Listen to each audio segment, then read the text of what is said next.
A letter to God कहानी के लेखक G.L. फुएंट्स है। वह उस समय के महानतम लेखकों में से एक थे।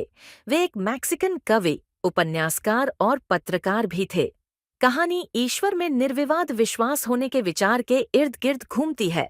यहाँ कहानी एक लैटिन अमेरिकी देश में हो रही है। लेंचो, एक किसान जो कहानी का नायक है, भगवान को एक पत्र लिखता है। पत्र में वह सर्वशक्तिमान से मदद चाहता है क्योंकि उसे पता चलता है कि उसकी पूरी फसल की उपज विनाशकारी ओलावृष्टि से नष्ट हो गई है। यद्यपि उसकी इच्छाएं आंशिक रूप से पूरी हो जाती है, यदि पूरी तरह से नहीं तो वह अंत में कृतघ्न रहता है।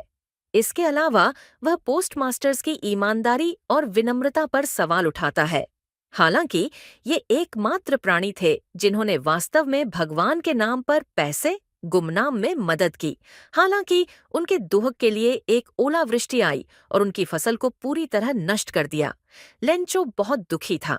हालांकि उनका ईश्वर में दृढ़ विश्वास था। वह निश्चित था कि भगवान उसकी मदद करेंगे।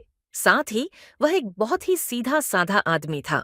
यद्यपि खेत पर लंबे समय तक काम करते हुए वह लिखना जानता था।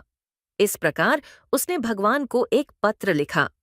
पत्र में उसने भगवान से उसे 100 पेसो भेजने के लिए कहा। उस समय वह पोस्ट ऑफिस गए और अपना पत्र पोस्ट बॉक्स में डाल दिया। डाकिया ने पत्र पेटी से पत्र निकाल दिया।